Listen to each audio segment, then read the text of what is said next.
Muy buenos días a todos y a todas. Sean bienvenidos al Colegio del Estado de Hidalgo.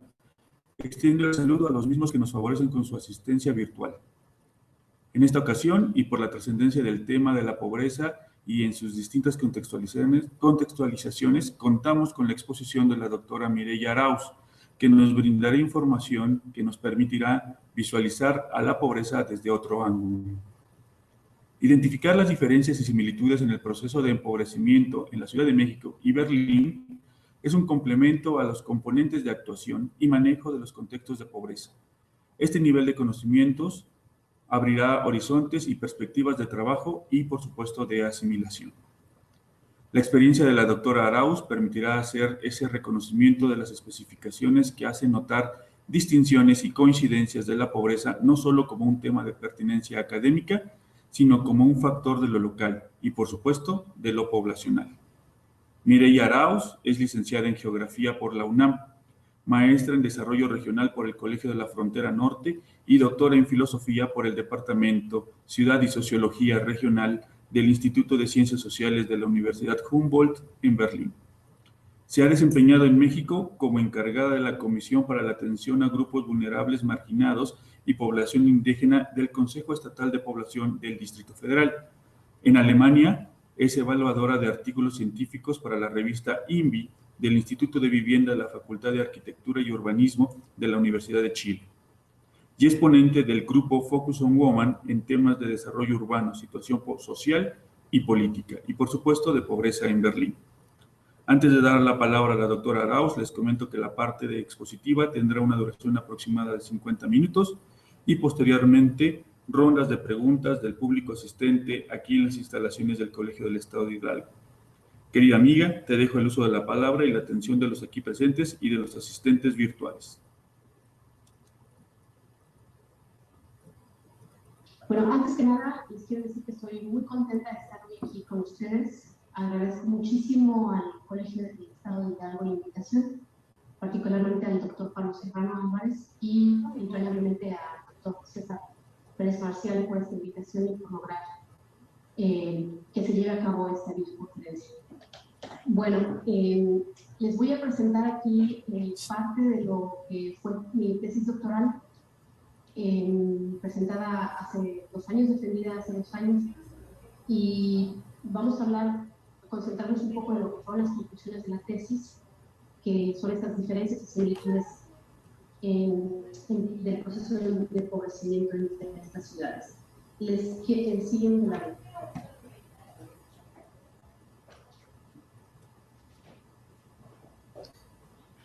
Estoy aquí viendo mi presentación yo, porque es que la letra ahí con ustedes está muy pequeña. Entonces, por favor, no, si no los veo, es por eso que estoy viendo la presentación. Bueno, los temas o los puntos que voy a tratar es darles un poco una introducción a la problemática de la pobreza, a la problemática de ambas ciudades. También quiero que les quede claro por qué es que abordo estas dos ciudades, este tema en estas dos ciudades, para en un tercer punto de la presentación pasar con diferencias y similitudes en el proceso de empobrecimiento de las ciudades. Siguiente lámina.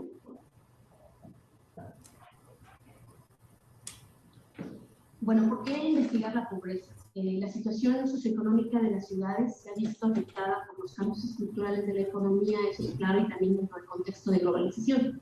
La pobreza urbana se ha extendido en relación al aumento de la pobreza, se ha intensificado el grado de la pobreza, esto se expresa por el aumento de la pobreza extrema, y ha habido una incorporación de nuevos segmentos o contingentes de pobres, lo que se puede denominar una heterogeneidad de la pobreza. Se habla de un desplazamiento de la línea de pobreza, lo que significa que nuevos sectores de la sociedad se enfrentan al deterioro de sus condiciones de vida, es decir, se empobrecen. Bueno, la creciente expansión de la pobreza está afectando, por supuesto, también a las sociedades industrializadas, y eso ha llevado a que gran parte de las sociedades industrializadas. ¿Cómo siguen la lámina, por favor? Esta pobreza y desigualdad que se ha expandido en los últimos años en los países denominados desarrollados, bueno, se ve reflejado en un aumento en la disparidad de ingresos, en inseguridad social, en tendencias hacia una pobreza permanente, en un alto desempleo y en un surgimiento significativo del sector informal, cuyo fenómeno antes no se había dado de esta forma. Porque en la actualidad las diferentes ciudades y metrópolis se enfrentan a los mismos problemas. Ciudades de diferentes niveles de desarrollo deben de reaccionar al creciente problema de la pobreza, pero sobre todo al deterioro de las condiciones de vida de sus habitantes. En este contexto es importante que sepamos o aclarar qué es el empobrecimiento. Este empobrecimiento, como dice la lámina, se asocia con el deterioro del nivel de vida de la población, pero no solamente desde un punto de vista material, sino de relaciones de sociabilidad. El empobrecimiento no es solamente un fenómeno social y económico, sino también ambiental, político, cultural, y son dimensiones que están estrechamente relacionadas entre sí. El avance del empobrecimiento afecta a diversos sectores y grupos sociales, configurando un complejo y heterogéneo cuadro que traspasa los límites de la pobreza estructural localizada en áreas segregadas de nuestras ciudades. Pero las causas de dicho empobrecimiento suelen ser diversas, desde la desigualdad social, las crisis económicas y así como el funcionamiento excluyente del mercado de trabajo a través del desempleo, la precarización y el deterioro de las condiciones de empleo, el retroceso del trabajo asalariado y el avance de la informalidad. Siguiente lámina, por favor.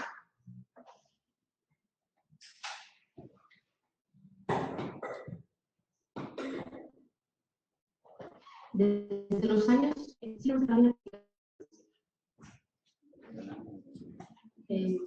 desde los años 80 se ha presentado un deterioro de las condiciones sociales en las grandes ciudades, eso ya lo sabemos. Se discute además sobre la pobreza permanente y la desigualdad. Tanto la ciencia social como los medios o los propios afectados hablan de la persistencia de la pobreza, un estado permanente de privación. Aquí en la lámina les puse una cita de la doctora Dresser, que me parece que reconoce claramente las perspectivas de la población pobre mexicana con esta frase.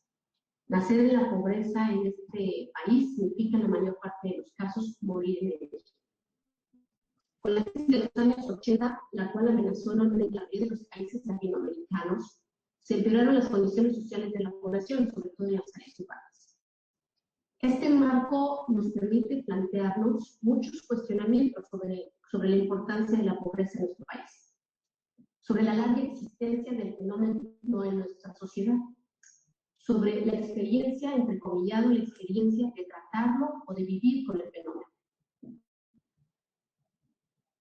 Y con esta experiencia que se tiene en México y muchos otros países de los llamados países emergentes. Bueno, del otro lado tenemos a la capital alemana, Berlín. Para ello se debe mencionar que la situación socioeconómica de este país de Alemania ha cambiado de manera drástica en los últimos años, sobre todo en comparación con otros países altamente industrializados. En Alemania los índices de pobreza han aumentado. Esta situación se ve reflejada en un estudio de la OCDE que habla del fenómeno de la pobreza infantil.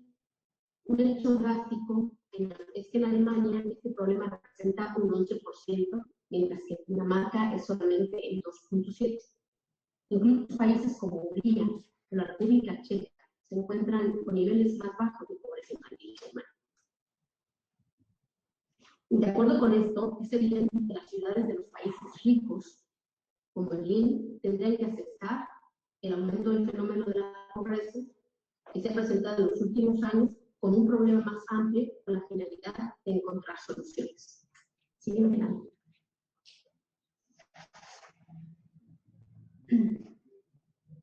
Para responder a la pregunta ¿por qué la Ciudad de México y Berlín?, nos hemos valido del enfoque de Jennifer Robinson, que es una investigadora sudafricana, denominado el urbanismo comparativo, que se refiere a una línea de investigación elaborada básicamente por geógrafos y especialmente por geógrafos urbanos, cuyos nombres aparecen en la lámina del lado derecho, por si quieren buscar bibliografía al respecto. Como dice aquí en la lámina, el urbanismo comparativo es el estudio sistemático sobre la similitud y diferencia entre las ciudades o los procesos urbanos. Se abordan cuestiones descriptivas, pero también explicativas sobre el alcance y la forma de dichas similitudes y diferencias. Robinson propone, con su enfoque, un entendimiento que ella le llama postcolonial de las ciudades, lo que se refiere a darle mayor importancia a la diversidad y complejidad de todas las experiencias urbanas.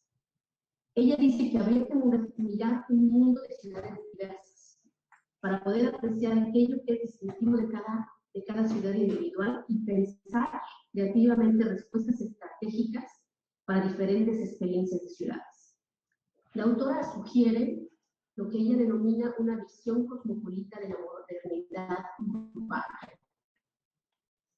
que permite aprender de diferentes estrategias de la vida urbana en todo el mundo. Este enfoque es más adecuado para el análisis actual de las ciudades en un mundo globalizado e interconectado porque considera que las definiciones tradicionales limitan y no ofrecen una libertad científica. En este sentido del cosmopolitismo, como dice Robinson, ella dice que cuando pensemos en nuestra propia ciudad, en nuestra experiencia de nuestra propia ciudad, no solamente miremos dentro de la propia ciudad, como una experiencia autorreferencial. Y sobre todo que no solamente comparemos a nuestra ciudad con ciudades similares, que nos atrevamos a comparar nuestras ciudades con ciudades diametralmente opuestas. Siguiente lámina. En este marco que les estoy dando de por qué estamos comparando México y Berlín, y en este marco de estudios urbanos postcoloniales de Jennifer Robinson, les quiero mencionar que este enfoque, como decíamos, es una condición diferente y una reestructuración de la posición hegemónica de Occidente en la ciencia. Pero la autora dice que las investigaciones o los estudios urbanos desde siempre se han basado desde la perspectiva de Occidente y desde la perspectiva de las ciudades de Occidente.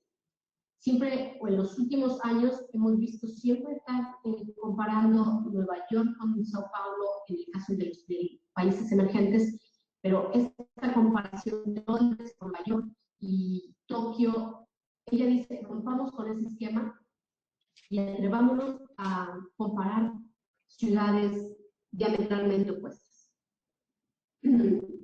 Como les decía, los estudios urbanos se han concentrado en criterios predeterminados, es decir, en estas categorías jerárquicas en relación con el grado de desarrollo o el nivel económico. El tipo de categorías que hemos venido usando dentro de los estudios urbanos realmente nos están retrasando a la hora de comprender las ciudades en las que vivimos hoy y hacia dónde se dirige. Así que nosotros debemos interrogar a estas categorías, especialmente estas categorías de las ciudades globales, y separarlas tajantemente de las ciudades del tercer mundo y de las diferenciaciones regionales, porque según esta autora no son útiles estas categorizaciones. Y bueno, en este sentido, la Ciudad de México, como muchas otras ciudades, quedó categorizada mucho excluida por el capitalismo global, como relevantes. Como dice ella, fueron considerados lugares fuera del mapa. El tratamiento de Robinson renuncia a ciudades con categorías excluyentes y considera solo a las ciudades como ordinarias, es decir, ciudades normales. Y ella dice que llamarles a nuestras ciudades ordinarias no les quita ningún tipo de categoría y las hace tiene un número de distintas cosas interesantes. Ella dice que es una forma y es más libre de las diferencias entre ciudades, permitiendo una comprensión científica de las experiencias y observaciones de la vida urbana en ciudades muy diferentes de relacionarse con la finalidad de extraer nuevas conclusiones. Siguiente lámina.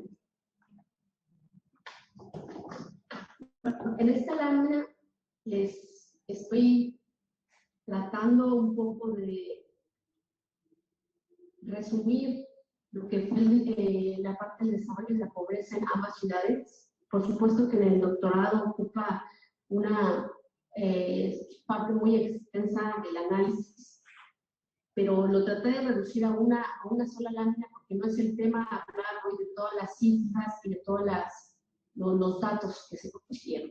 En el caso de México, de la Ciudad de México, los datos corresponden al estudio del Dr. Julio Boldini y Araceli Damián del Colegio de México, publicado en el 2009, en el cual se calcularon los niveles de pobreza utilizando el método de medición integrada de la pobreza, llamado MPIP.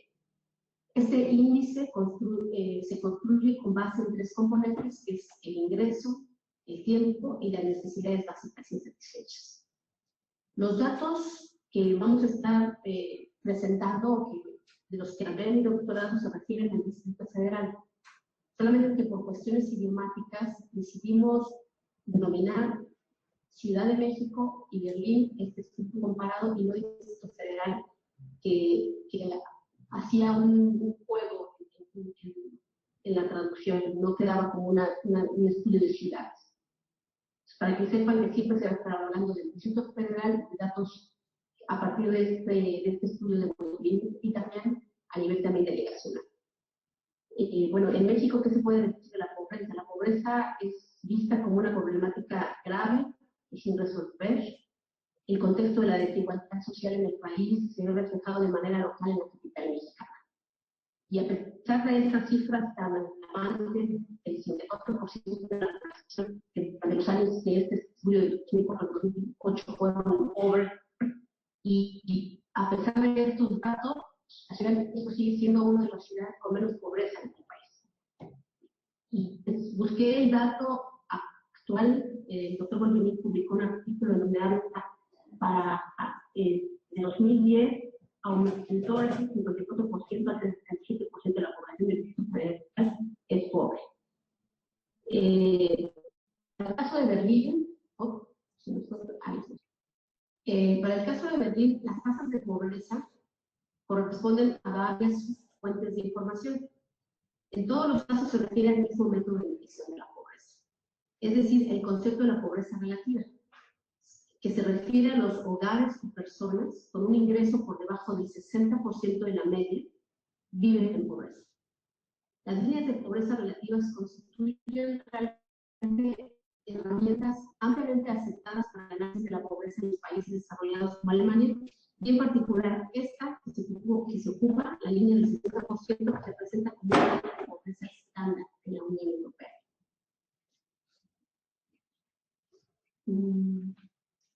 Esta base de datos, bueno, nos permitió determinar los porcentajes de pobreza de diferentes grupos de población en Berlín, y además de poder tener series de tiempo, como se puede ver en los datos aquí reflejados en la lámina, lo cual no fue posible en el caso de México. En el caso de Berlín se pudieron recopilar información de datos bajo el mismo método de medición desde los años 90 hasta la actualidad. Año con año se publica un informe en donde se registra la población, las tasas de pobreza, en diferentes sectores, que es realmente una de las grandes ventajas de este tipo de bases de datos. Siguiente lámina. Bueno, vamos a hablar ya de las similitudes en el proceso de empobrecimiento. Y una de las grandes similitudes que se encontró en este estudio es el asunto de la pobreza infantil y la pobreza juvenil. En la Ciudad de México, bueno, estos dos fenómenos, por supuesto, que son vistos en la actualidad como un espejo que caracteriza el problema de la pobreza urbana. En la Ciudad de México, por ejemplo, el 17% del total de los pobres extremos son niños menores de 5 años. Y en el caso de los pobres de los muy pobres son el 12% niños menores de 5 años. Tenemos un 30% de población de entre 6 a 18 años que son pobres, que esa sería como la tasa de pobreza infantil y juvenil juntas. Para el caso de Berlín, estas cifras verdaderamente son dramáticas, considerando los que estamos en el centro político capital del Estado de Alemania, que concentra una gran potencia económica e industrial. Berlín tiene 19% de pobreza infantil y juvenil, todos hablando de menores de 18 años. Y un 28% de adultos jóvenes, quiere decir de personas de 18 a 25 años, que son pobres. Siempre en el lado derecho les pongo la referencia bibliográfica. La siguiente también, por favor.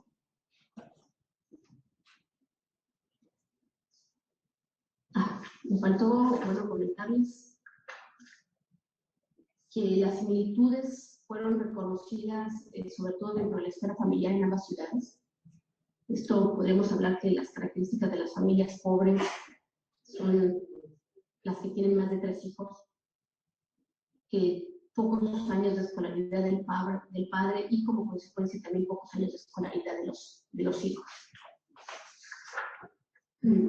Para hablar de manera particular de las familias con 3 hijos o más, en la Ciudad de México hay un 60% de los hogares ampliados considerados como pobres. Para este estudio, Damián considera a los hogares ampliados aquellos en donde viven diferentes miembros de una familia, diferentes generaciones, que sí que no solamente son una familia nuclear de padres y hijos, sino pueden vivir abuelos, tías, yerno, nuera, con sus respectivos hijos. Esos son los hogares ampliados para Damián, y el 60% de estos fueron considerados como pobres de acuerdo a su método de medición. En el caso de Berlín, un 25% de las familias que tienen más de 3 hijos son pobres. Este es un indicador bastante interesante porque, como ustedes saben, el asunto de la natalidad en Europa es escaso, son bajas las tasas de natalidad, y bueno, aquí va muy relacionado con estas familias que tienen más de 3 hijos, se asocian a tener problemas económicos y estar por debajo de la línea de pobreza, y sobre todo también se asocia con familias de inmigrantes. Bueno, en el caso de México, otra de las similitudes que se encontraron para ambos casos es la falta de perspectiva de los jóvenes. Ustedes saben perfectamente que en México se ha venido hablando desde hace muchos años de este fenómeno de los niños, y estos fenómenos globales que alcanzan ya hoy en día a cualquier ciudad. Bueno, los vemos reflejados por las cifras de pobreza, ¿no?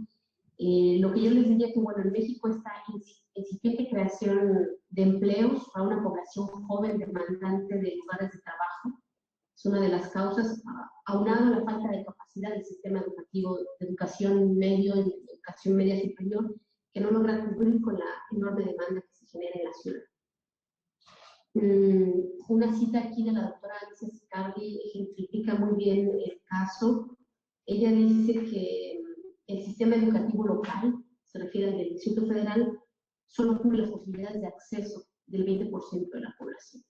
Ustedes saben también ese gran problema que representa para la Ciudad de México, para el Distrito Federal, toda la población flotante que llega de las áreas urbanas a demandar servicios educativos, médicos y de todo tipo, y lo que provoca es una saturación, una conglomeración y sobre todo una falta de oportunidades educativas jóvenes.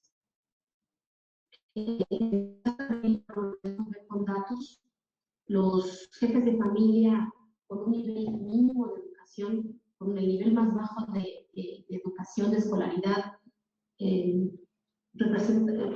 estos jefes de familia, es decir, 33% de estos jóvenes, perdón, de estos jefes de familia fueron pobres, que es una cifra bastante alta, considerando todas las tasas de pobreza que hemos estado revisando hasta el momento en la perspectiva alemana. Y en el caso de la población mayor de 25 años, con el mínimo de escolaridad, 26% de esta población es pobre. O sea, para que se vea esta relación de la falta de oportunidades y perspectivas de los jóvenes.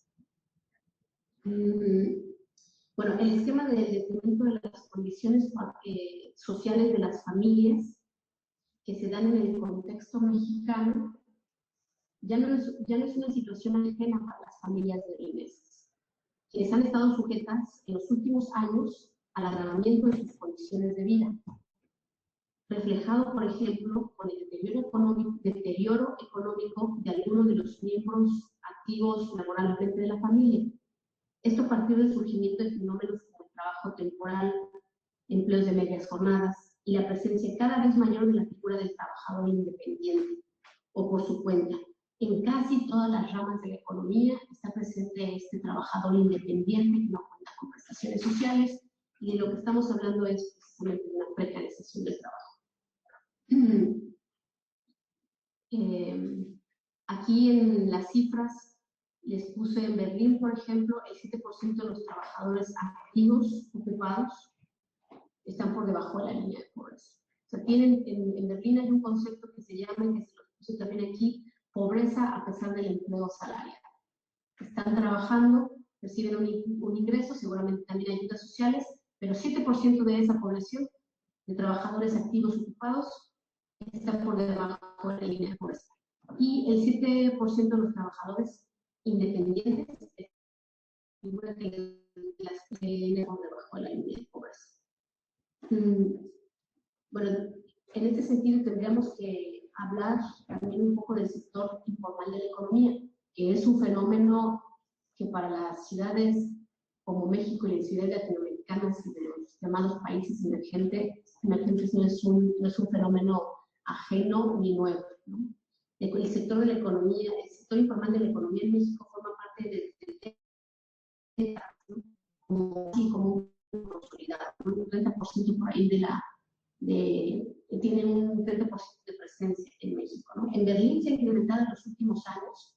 Es un tema que no se ha medido particularmente, pero que está en ese proceso en que cada vez más se interesen por el avance del sector informal.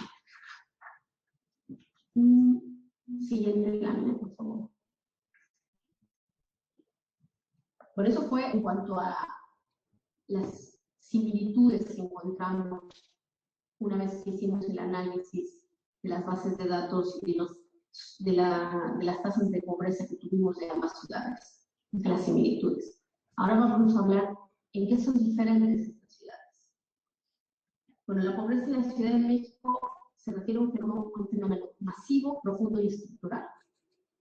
No es un fenómeno que describa grupos marginales, ya que durante el periodo de estudio, más del 50% de la población, ya lo sabemos, hasta 60%, padeció alguna forma de pobreza.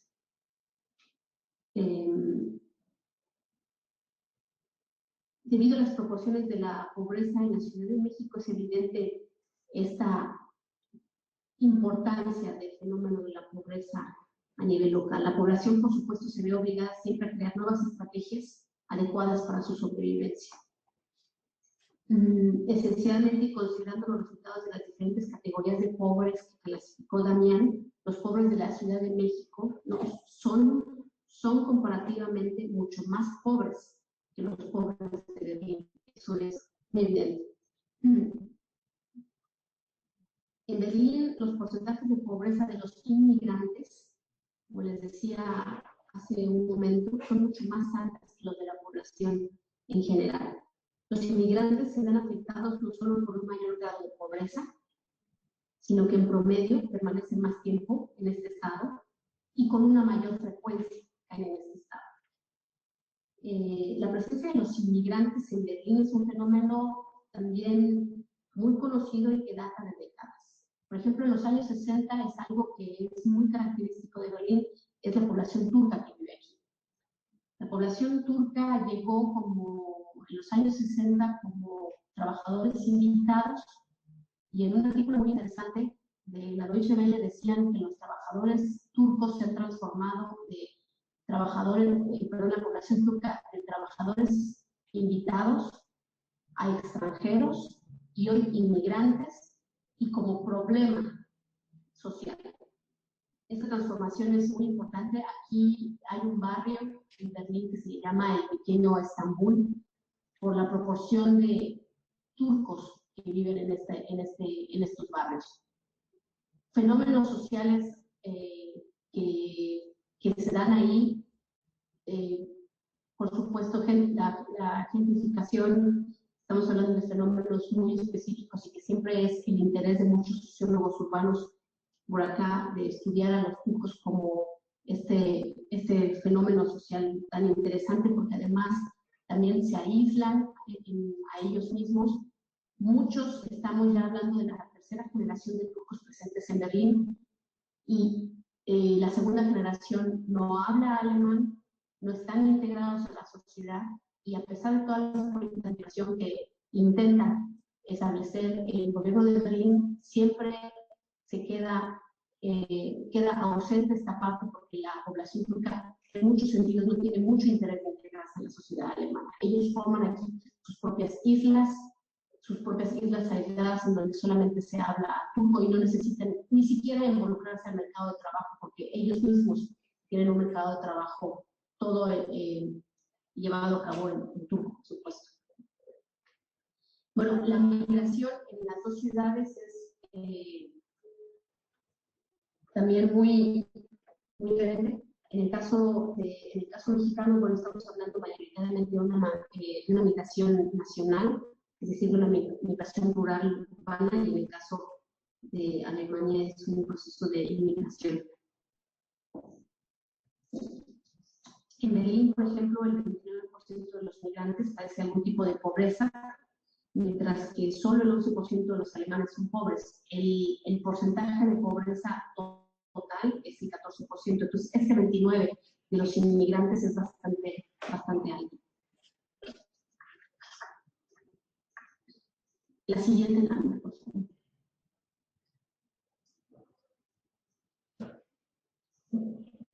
Otra diferencia sustancial se refiere a la peculiaridad del desempleo, pero no a los desempleados en sí. El problema, en la Ciudad de México, los jefes de familia desempleados se ven muy afectados por la pobreza, que representan el 61%, o sea, son 61% de ellos son pobres. Y para hablar un poco del desempleo en México, bueno, las características del desempleo en México es que es de corta duración y las tasas suelen ser relativamente bajas en comparación con otros países. En México tenemos un nivel de desempleo del 6%, mientras que en Alemania está por ahí oscilando entre el 12 y el 14%, pero es un desempleo que viene acompañado de un seguro de desempleo, y en México no. Y bueno, en ese sentido hay que decir que en el caso mexicano, la ausencia de prestaciones para el desempleo, como les acabo de decir, como medida de seguridad social, afecta de manera significativa la duración del desempleo. Sin una garantía de ingresos, de dichos ingresos temporales, aumenta la posibilidad de aceptar un empleo mal remunerado, la inducción al trabajo informal, que es lo que normalmente pasa, o incluso, en otros términos no generales, en entrar a la delincuencia, ¿no? Que bueno, en nuestro país también podríamos hablar de esos marcos, son como más generales, en situaciones que están muchísimo más frecuentemente. La falta de regulación de empleo en México conduce de manera casi automática al trabajo informal, considerado como la solución más simple para el desempleo. Esto puede ser que explique estas tasas, pues estos niveles de desempleo tan bajas en nuestro país. En el Distrito Federal, las cifras del sector informal fluctuaron en el periodo del 2004 al 2009 entre el 24 al 29%. La informalidad en México tiene consecuencias muy graves para la economía y para las condiciones de vida de la población. Esto lo constatan las siguientes cifras. En la Ciudad de México, por ejemplo, el 43% de la población no tiene derecho a vivienda. Y esto habla de que no hay un vínculo con un trabajo formal que proporcione este tipo de prestaciones. En el caso de Berlín 46% de los desempleados estuvieron por debajo de la línea de pobreza. El desempleo en Berlín es a largo plazo, es sin duda, una característica un factor de riesgo de pobreza, sobre todo cuando en lugares donde ningún adulto en edad laboral ya no se encuentra integrado a la fuerza de trabajo. Esto pasa continuamente y es un esquema que describe bastante a las familias berlinesas. En uno de los padres se encuentra laborando, reciben las ayudas sociales, estas no son suficientes, pero les da las posibilidades para seguir viviendo, pero siempre se encuentra por debajo de la línea de pobreza por el asunto de las ayudas sociales. La siguiente lámina, por favor.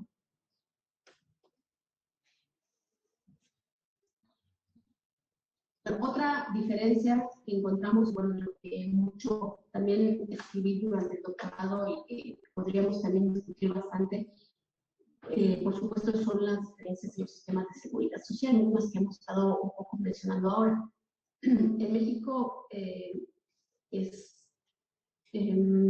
no se ha llevado a cabo ningún desarrollo completo de un sistema de seguridad social, como ustedes saben, que cumpla verdaderamente con la ardua tarea dedicada a ayudar a toda la población al acceso universal de todos los bienes y servicios básicos.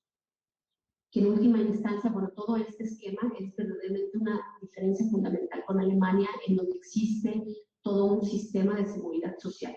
Ahora, a pesar de que el sistema de seguridad social alemán cuenta con una enorme infraestructura y programas y una diversidad en cuanto a las ayudas. Por ejemplo, el desempleado está categorizado de acuerdo a los años, al tiempo que lleva de desempleado, al tipo de desempleo, al tipo de empleo que contaba antes. O sea, es una gama que realmente podríamos hacer un estudio de doctorado de solamente las ayudas sociales para el desempleo. Entonces, a pesar de todo, de esta fuerza en el sistema de seguridad social alemán, en los últimos años ha tenido también graves problemas financieros, que lo han conducido a un desmontaje y a una reconstrucción de las ayudas. Muchas de estas transformaciones estarían actuando en detrimento de la calidad de vida de los beneficiarios, por medio de la paulatina disminución de los subsidios. Un ejemplo de estos es de los subsidios o de la ayuda del desempleo, o cortes en el periodo de la recepción de las ayudas. Y en general, restricciones o limitaciones para los futuros beneficiarios de las ayudas sociales. Es decir, cuando un desempleado se registra en la agencia del desempleo aquí, los trámites, las restricciones son cada vez mucho más estrictas y convierten a todo esto en un proceso muchísimo más prolífico, cosas que en el pasado no ocurrieron.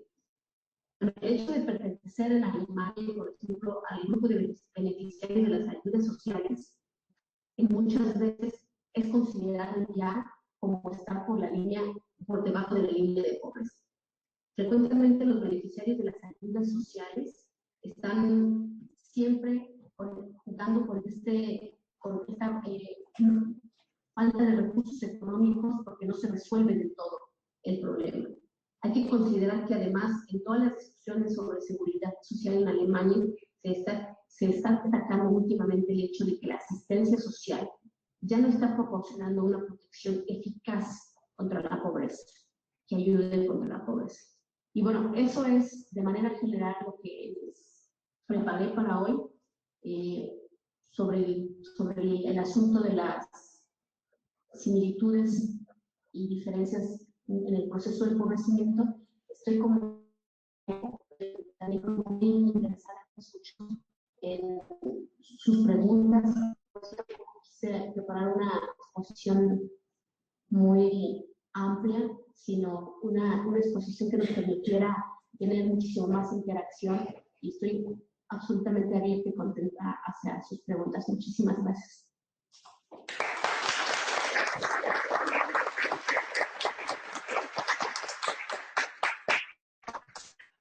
Gracias a la doctora Vázquez.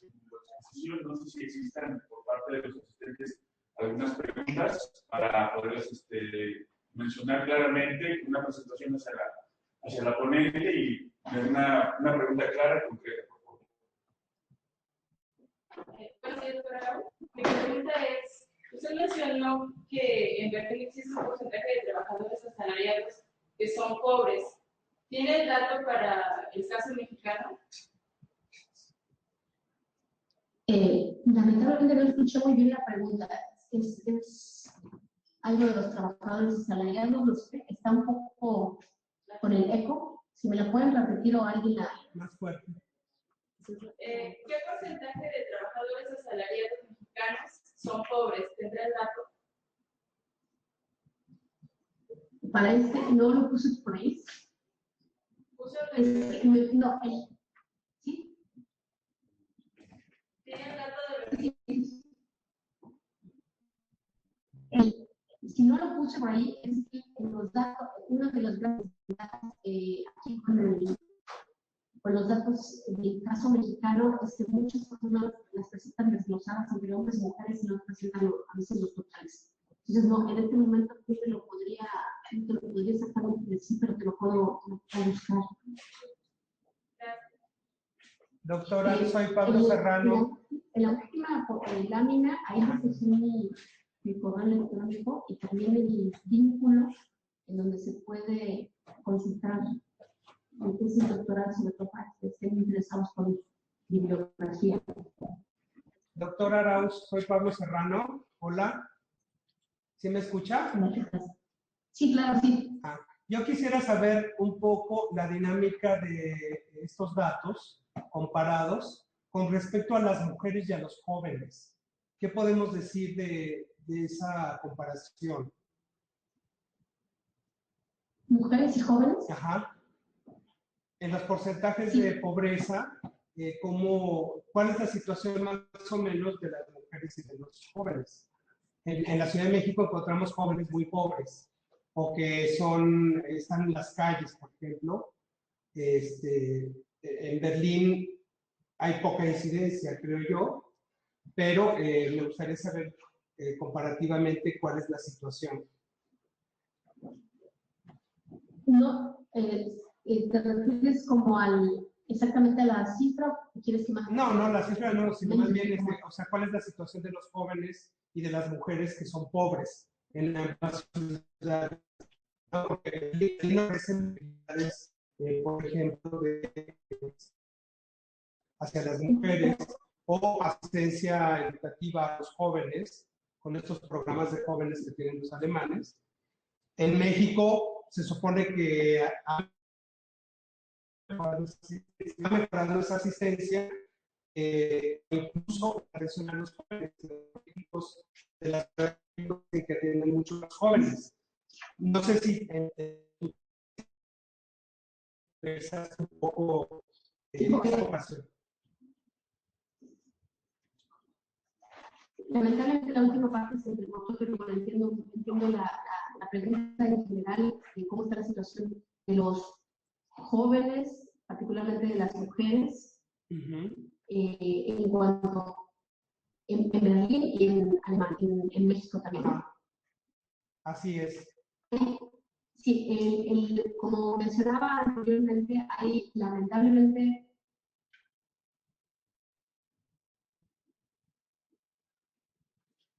¿Se corta?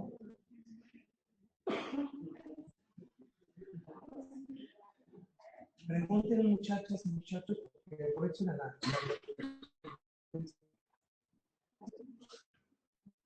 Que no les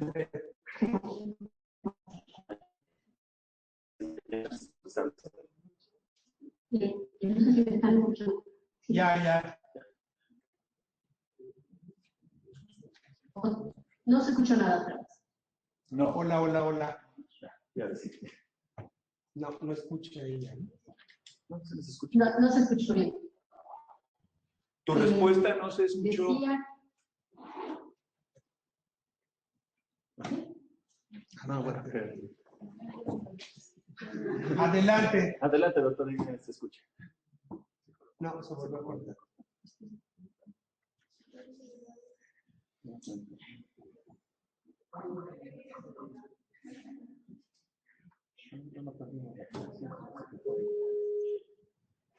Sí, no, estamos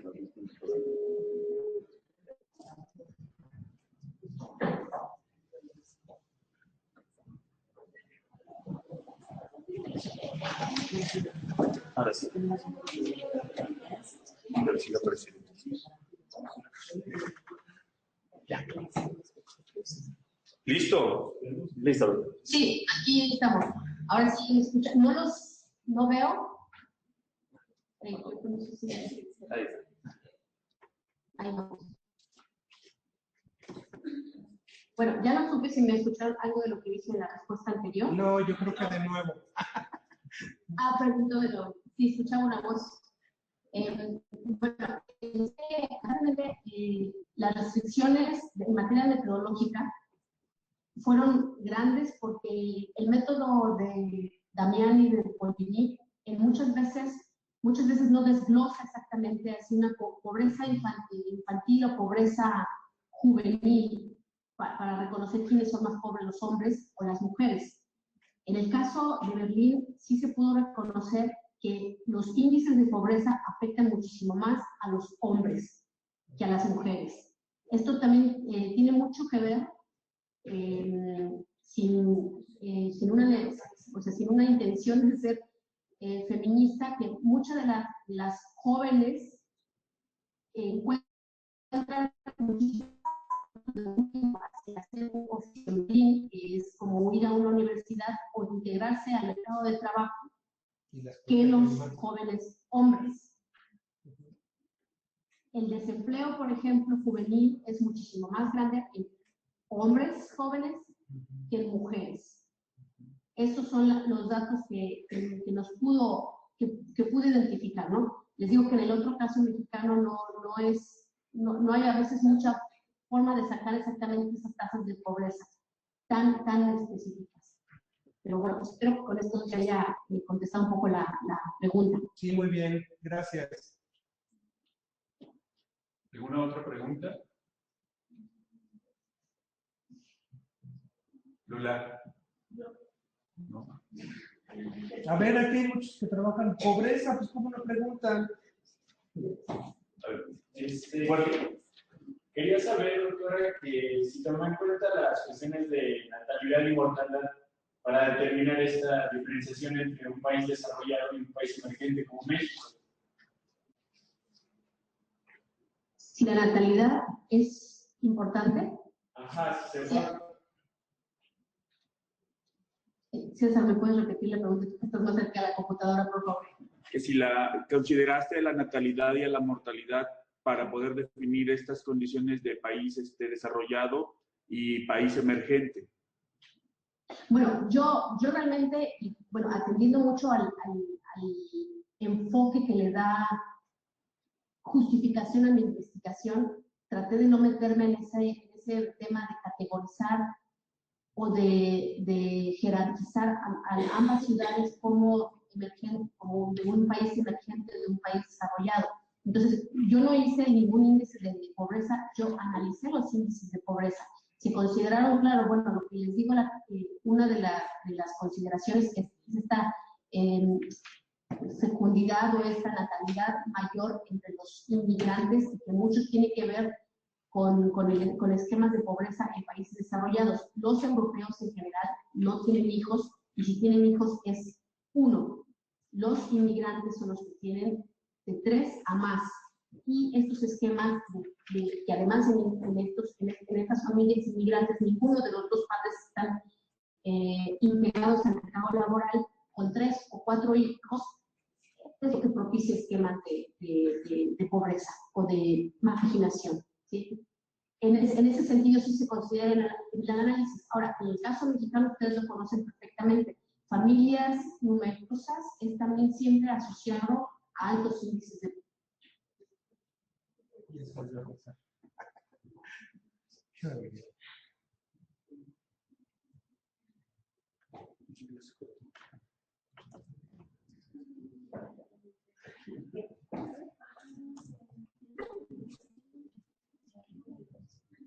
¿Ya no me escuchan?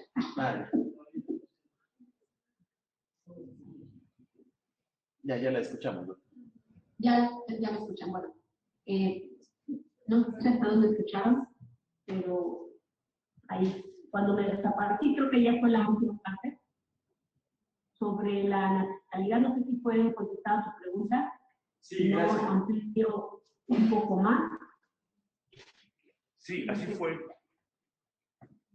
No sé si me... Bueno, una cosa que les quiero mencionar respecto de esta parte de la seguridad social en Alemania. Para... Y solo por el audio. Porque a veces el video jala más. Dile que solamente nos vamos a ir por audio.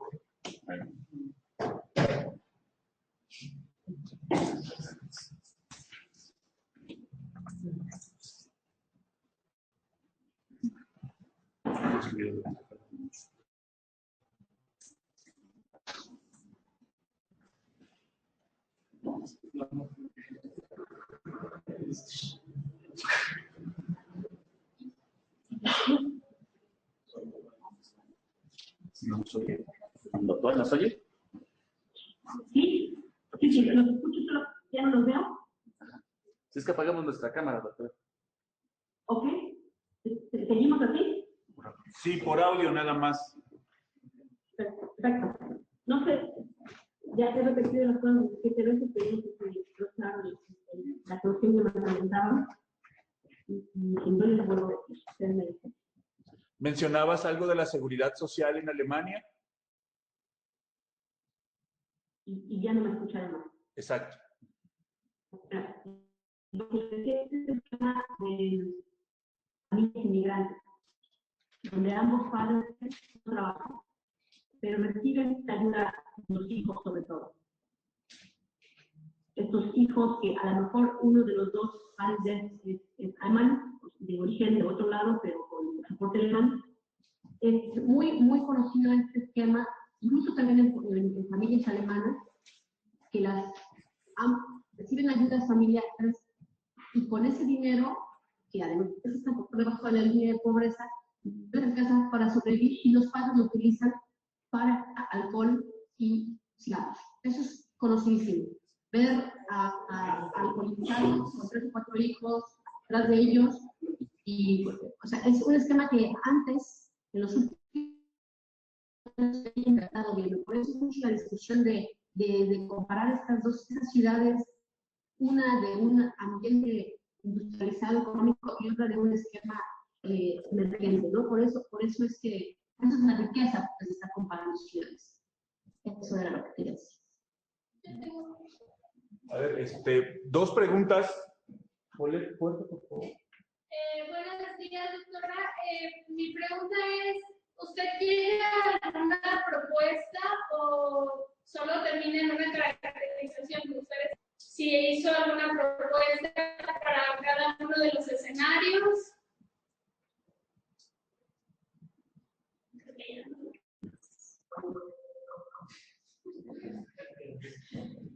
Ya está agotada la banda. Pues no tiene que pagar su caja.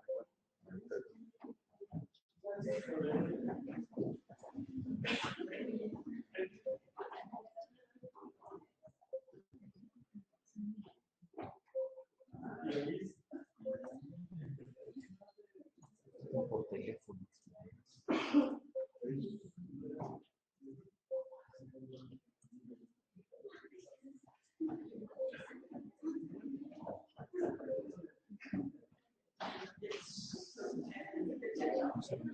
La banda por...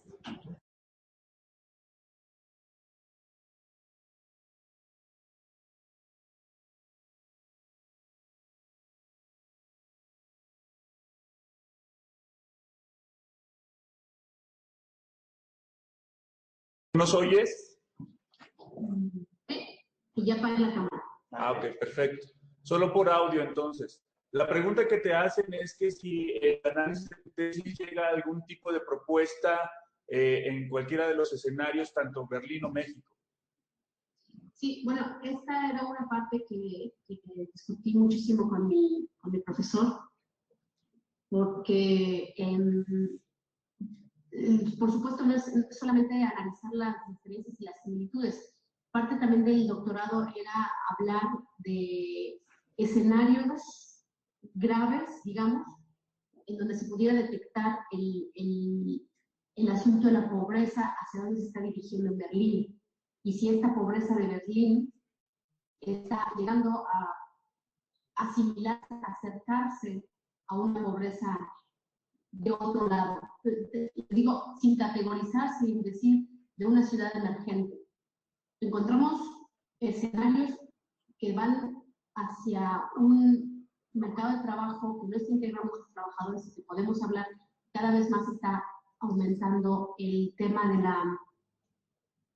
del sector informal y del trabajo negro, que es algo que, si sigue en este sentido, va a dañar enormemente la economía de Berlín. Y el tema de la pobreza infantil, que es grave si vemos estas cifras de pobreza en un país con el nivel económico que se vive en Alemania.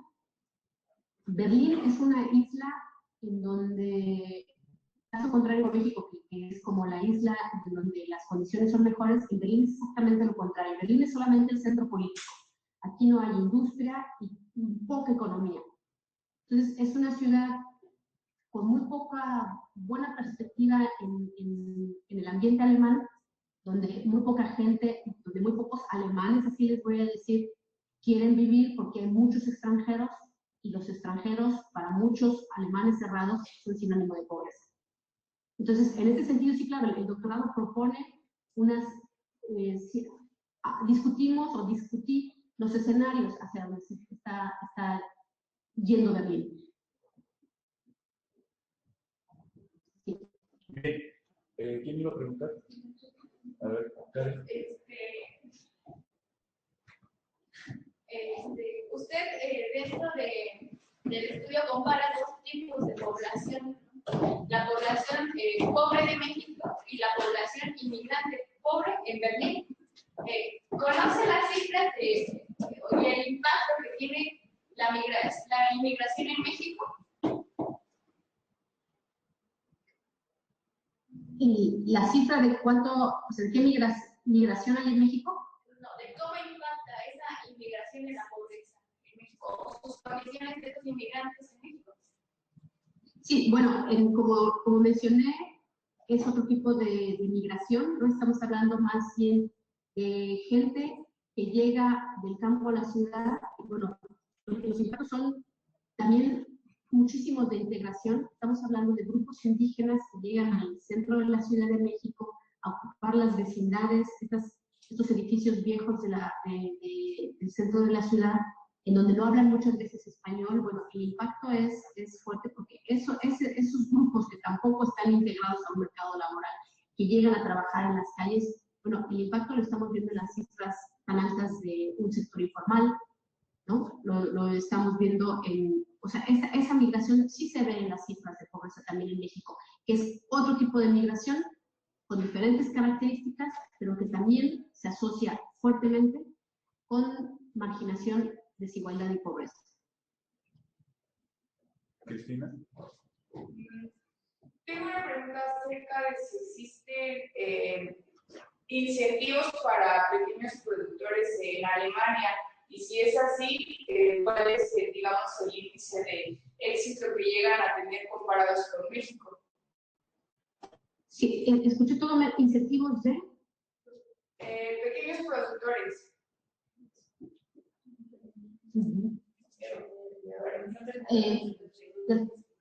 ¿Te refieres como, en el caso mexicano, pequeñas empresas, todo esto? Sí, bueno, en Alemania sí hay un impacto muy fuerte de pequeñas empresas, y sobre todo, bueno, ahora en la era de la tecnología, este tipo de, como les podríamos decir, pymes, ¿no? O sea, de pequeñas empresas, pequeñas, medianas empresas se desarrollan como nodos tecnológicos, y es en donde ahora cualquier clase de servicio ofrecido sobre Internet son desarrollados por este tipo de pequeñas empresas o de creativos, digamos. No son apoyados necesariamente por el Estado. Incluso hace poco leí un artículo de que hay una inversión importante de agentes privados, o sea, de personas privadas, que están dándole todo el apoyo financiero a este tipo de creativos que se están dedicando, les digo, a ofrecer cualquier clase de servicio a nivel Internet. Entonces, en ese tipo de niveles se está moviendo la economía local berlinesa. De otro tipo de economía, de pequeñas empresas, lo que más bien se estaba dando es el fenómeno de los trabajadores independientes, y estos trabajadores independientes forman cooperativas.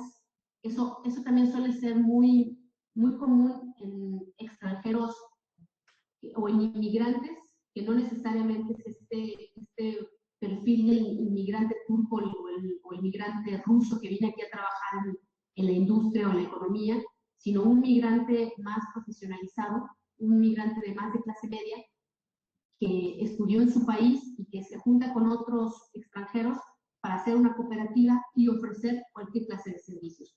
Hacer turismo, ofrecer un espacio en donde se puedan hacer conferencias, en donde se puede ir a hacer yoga, o sea, ese tipo de cuestiones.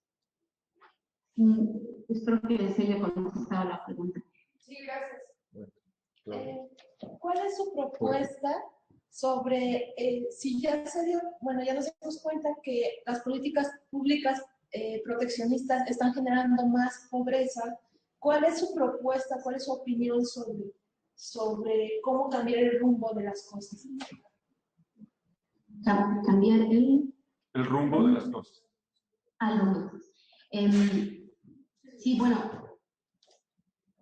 no sé, es una pregunta que depende de dónde estés, ¿no? O sea, a mí, por supuesto, yo trabajo en el gobierno local en México, en el gobierno del Distrito Federal, y el asunto de estas políticas locales, populistas, de muchos programas que salieron a partir de la administración de López Obrador, como la ayuda a los ancianos y a las madres solteras, bueno, pues tienen su éxito y también tienen su impacto en la población. El problema es como muchísimo más estructural, en donde no hay verdaderamente una vinculación de la parte, como de la parte económica y la parte social de las cosas, ¿no? O sea, solamente y citando otra vez a Denise Dresser, que dice este estado dadivoso mexicano y el ciudadano recipiente que solamente recibe. Yo creo que tendríamos sí que pensar en estrategias en donde la población y las comunidades sean capaces de estar generando ellas mismas, no solamente de recibir una ayuda mensual de 500, 600 pesos al mes, ¿no? Sino estrategias en donde la propia comunidad sea partícipe de ello, ¿no? Y yo lo veo mucho así, yo lo veo con programas que se puedan implementar. Incluso en este sentido les quiero mencionar una herramienta que mi profesor, que fue director de mi tesis, implementó en Berlín, basada en experiencias comunitarias en América Latina. Él dijo, bueno, vamos a implementar en cada delegación de Berlín un programa que se llama Crisis Management, y que quiere decir, bueno, pues van a administrar diferentes programas, diferentes actividades para los extranjeros, para los ancianos, hechos por ellos mismos, pero apoyados por una figura gubernamental que les da, en cierto sentido, apoyo financiero. Entonces, bueno, este tipo de herramientas a mí me parece que pueden funcionar muy bien y que podrían aplicarse también, o sea, viene de América Latina. El tema, y que también podríamos discutir durante décadas, es el tema de la política en México y de verdaderamente la eficiencia de la política local en cualquier materia, en desarrollo social y en desarrollo económico. El Distrito Federal es pionero y punta de muchos programas que empezaron desde su administración, que los han copiado otras ciudades. Pero también tiene una cantidad de vicios de los que podríamos hablar durante todo el tiempo sobre los partidos políticos en México, ¿sí? Entonces yo creo que en esta era en donde además la sociedad civil está muchísimo más participativa con el asunto de las redes sociales, por este tipo de medios y mecanismos se pueden implementar programas en donde surjan verdaderamente cosas a partir de la comunidad y apoyados financieramente o asesorados por un grupo de expertos. Gracias. Sí. Doctora, ¿qué porcentaje del PIB se destina a esta ayuda que se le da a los extranjeros de la asistencia social? ¿Qué porcentaje del PIB se destina? Sabes que no me sé el dato exactamente de qué porcentaje del PIB. Eso sí que no lo vi. Es una excelente pregunta que te puedo contestar después por correo, pero no tengo exactamente el dato, no lo puse en el doctorado. Ese tipo de cosas no lo sé, porque es que las ayudas sociales en Alemania tienen ya tantos años y no es que representen una carga económica, sino más bien quieren hacer un cambio también del beneficiario de las ayudas sociales que se ha convertido en un ciudadano parásito, ¿sí? O sea, pero no me sé exactamente, no, te lo puedo con muchísimo gusto buscar, pero no. Irma. En ese mismo sentido, doctora, ¿qué medidas se han tomado en Berlín, especialmente en lo que es el gobierno local, para poder contrarrestar de alguna u otra forma los indicadores económicos, sobre todo en la parte de los niños, que quiero entender que lo está refiriendo exclusivamente a la población migrante, que es la que de alguna u otra forma el hecho de que tengan más de 3 hijos propicia que ese indicador pues venga en aumento? Pero ¿hay alguna medida local que haya permitido o que esté permitiendo que esos indicadores se reduzcan? ¿Qué? Lo último no escuché, ¿que esos inmigrantes? Ajá, que si la población migrante es la que está propiciando de alguna u otra forma que incremente el número, el porcentaje de niños pobres en Berlín, el gobierno local ha tomado alguna medida para poder contrarrestar esa situación. Bueno, el gran tema aquí es que muchos de los inmigrantes, o sea, que por eso las cifras son tan altas, es que están en un proceso de lucha por convertirse en alemanes. Pero en ese sentido, por eso siguen siendo inmigrantes. Ahora, que el gobierno local les da sus ayudas sociales y trata de que o sea, no se mueren de hambre, ¿no? O sea, no es una pobreza diferente. ¿Cómo trata de hacerlo? Bueno, con estrategias de, cuando son jóvenes, intentarlos integrar al mercado laboral. Sus padres, bueno, que desde así, una de las herramientas que podríamos hablar es la integración. Desde siempre se ha hablado en Alemania que hay que integrar más a los extranjeros. El tema es que estos extranjeros, digo, no hablan alemán. No se pueden integrar en mercados laborales más que los de su propio idioma. Y no se van a integrar tampoco al sistema educativo con la falta del idioma, ¿no? Entonces, bueno, lo único que puedo decir al respecto es que reciben sus ayudas sociales e intentan integrarlos, pero la lucha de la integración en Alemania es un gran tema de investigación social incluso. Hay tesis interesantísimas sobre la integración de los inmigrantes en Berlín, porque un compañero de mi seminario investigó esto, un compañero árabe, y bueno, él decía, quien no se quiere integrar son los extranjeros, ya dejen de luchar contra eso. Ellos no se quieren integrar. Lo que no se sabe es por qué sí quieren estar aquí si no se quieren integrar a una sociedad alemana. ¿Sí? Entonces, eso es lo que puedo decir al respecto. Gracias. ¿Alguna otra pregunta? ¿Hola?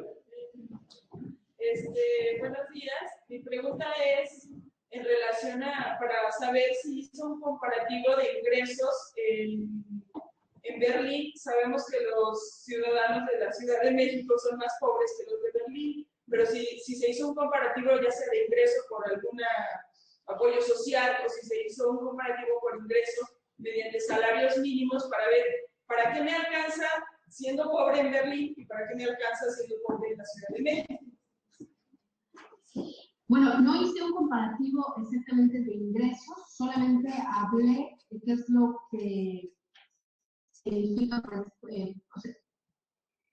transformé esta parte de los niveles de ingresos en México hacia euros para que más bien quedara como más claro qué significa en México estar por abajo de los 3 salarios mínimos. Y de cuánto significa eso en euros. Que por supuesto, este asunto, por ejemplo, de los 70 pesos de salario mínimo diario en México, es una cuestión para la perspectiva alemana, en donde digamos, el ingreso promedio, con el dato del 2012 en Alemania, el ingreso promedio está en 870 euros y en Berlín en 790 euros, lo que quiere decir que son 13,000 pesos, más o menos, ¿no? Eso significa que de ese 70% que está por debajo de ese nivel medio, significa ser pobre. Imagínense ustedes, alguien que recibe 13,000 pesos en México. Aquí comenzó una serie de murmullos, porque obvio los compañeros que están aquí, su beca con así no alcanza esos niveles. No sé cómo son las becas, yo también recibí una y yo también estaba por debajo de la línea de pobreza. Exacto. Entonces, la gran coyuntura, por supuesto, de la pobreza en Alemania es, número uno, distinguir qué es lo que sucede, cómo se vislumbra, ¿no? La parte de que aún estando dentro de la pobreza y teniendo un empleo, con el dato que mencionaste tú del 7% de los informales y de los 7% de los empleados por debajo de la pobreza, significaría que en realidad existen pocos mecanismos para que se salga de la línea de pobreza en Alemania, pero existen los mecanismos, cosa que en México, en la Ciudad de México, aún con empleo, se permanece y se perdura y es perpetua la condición de la pobreza, ¿no? Creo que esa es independientemente del número de integrantes en el hogar o en la familia y, por supuesto, la parte de la educación. Sí, claro, eso es ejemplar. Por supuesto que este 7% de población, por ejemplo, de trabajadores independientes que están por debajo de la pobreza. Bueno, podemos decir 7% no es nada, ¿no? Pero el tema es que puede ser que estos trabajadores independientes lo que tengan que hacer para salir de la línea de pobreza es tener 3 trabajos, que es lo que se llama aquí un fenómeno que es de los mini jobs, ¿no? Que significa, vamos a 3 trabajos en un día, en un call center, en una tienda y en no sé dónde, trabajas y así vas completando el salario para poder salir de esos niveles que de acuerdo a los métodos de medición de pobreza se clasifican como pobre.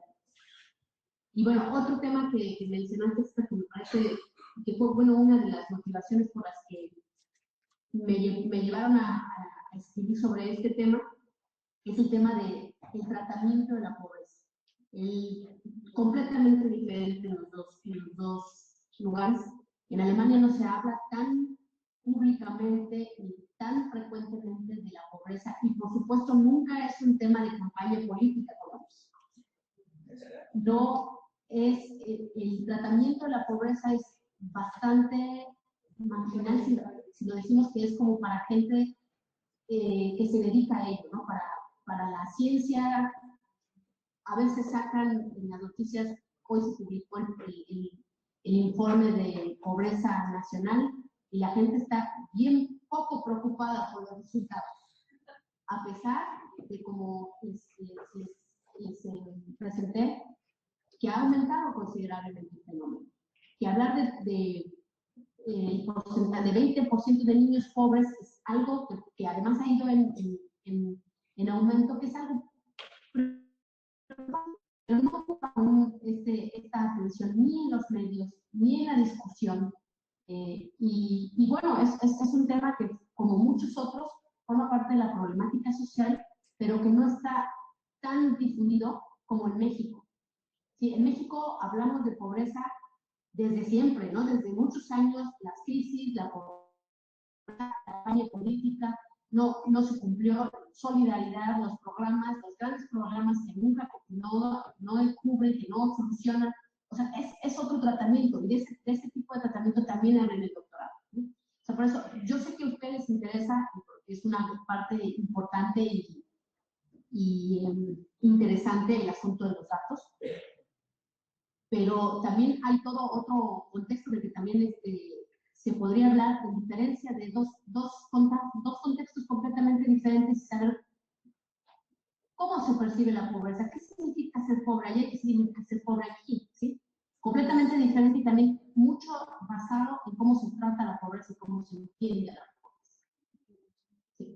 Sí, pues eso es parte de la intención de la videoconferencia, ¿no? Entender que la pobreza, independientemente de ser una condición, tiene un manejo altamente diferenciado, ¿no? Quizá dentro, y tratando de relacionar lo que se te preguntaba acerca de los escenarios, pues un escenario para Berlín es que pudiesen llegar bajo esta falta de visualización del tema o de la condición de la pobreza en sectores muy particulares, pues a condiciones similares a la de la Ciudad de México, ¿no?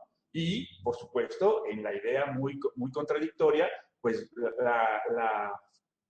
el beneficio de no usar a la pobreza o a los pobres como una herramienta política o como un ejército de votos, ¿no? Que creo que eso sería algo muy interesante, pero habla más bien de una condición cultural y de sensibilidad ante el tema, ¿no? Que creo que estamos, independientemente de separados por un océano, estamos a años luz de diferenciación social y de identificación de los problemas coyunturales de la sociedad. Sí, eso es muy interesante y bueno, sobre todo, por ejemplo, hablando con mi profesor, una de las cuestiones que a él le interesaban mucho es la discusión en América Latina sobre la pobreza. Y él me decía, es que estoy fascinado con este tema que me escribe en el doctorado y quisiera estar leyendo más.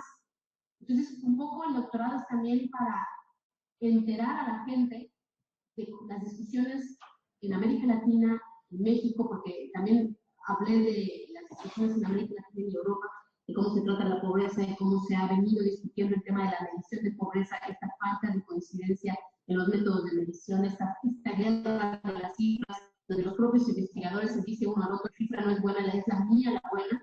O sea, todo este tipo de discusiones en Alemania no existe, porque en Alemania y en Europa se dieron tarea de determinar a la pobreza relativa como un estándar y fin de la discusión. No hay discusión. O sea, uno también de mis puntos de discusión en el doctorado es que no encontraba discusión teórica sobre el tema de los métodos de medición, pues porque no discuten, porque es algo ya dado. ¿Sí? Entonces es otra forma de pensarlo, ¿no? O sea, mucho el ánimo latinoamericano es necesitámoslo para saber, para encontrar nuevas soluciones, ¿no? Bueno, pues aquí se establecen parámetros y estándares y no se discute más, porque no hay nada que discutir, no perdamos el tiempo en eso, si lo queremos ver de esa forma, pero de otro sentido, la riqueza de la discusión en Argentina ha llevado a muchísimos cosas interesantes por saber sobre esta discusión, ¿no? Creo que parte más bien de la idea de un objetivo regional o mucho más amplio, ¿no? Que no significa solamente retomar la cuestión local por ciudades o por estados, municipios o naciones, sino más bien era una intención de orden regional. Europa, la intención era la unificación. Ahora, pues obviamente el problema les renace a partir de los beneficios que otorgaba Europa como continente, como zona, hacia los vecinos, ¿no? Que creo que eso también ya, y obviamente es parte de lo que tú integras en la investigación, sobre todo en la parte de la inmigración. Pero creo que es algo muy interesante, que tenían una idea, un objetivo en el orden regional para dónde llegar. Esta idea de no perder el tiempo, la situación es así, hagamos algo y solucionémoslo para que obviamente se logre un objetivo todavía mayor, ¿no? Claro. Sí, incluso en el doctorado, bueno, es bastante desigual la parte de discusión sobre América Latina y Europa, ¿no? Porque en América Latina había muchísimo material de dónde sacar discusión y la parte de Europa, bueno, pues no era similar, ¿no? Y así se quedó asimétrico, digamos, la discusión. Mientras que para América Latina se ocupó muchísimas hojas y muchísimas cosas que decir, para la parte de Europa una de las críticas es no hay discusión. Eso es muy interesante. Pues bueno, con esto creo que vamos a cerrar la ronda de preguntas y obviamente tenemos que agradecerte por mucho y con muchas intenciones también positivas, la participación de tesis en estas discusiones que ahora tendríamos que tener en México, la idea de que no hay que discutirle tanto, la cosa es muy sencilla y hagamos algo, ¿no? Te agradecemos mucho, Mireya, la exposición y por supuesto a todos nuestros presenciales virtuales. Queremos también agradecer esto, sin antes también despedir la transmisión con un caluroso aplauso por parte de los asistentes aquí en el colegio.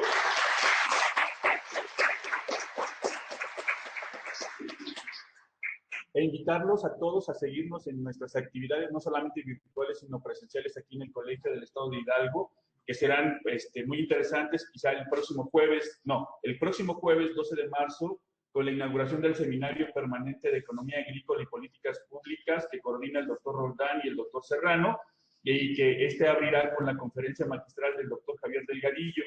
Y otra conferencia para el día 18 de marzo, dentro de la temática de planeación urbana y regional, que nos acompañará el doctor José Gasca, ambos de Investigaciones Económicas de la UNAM.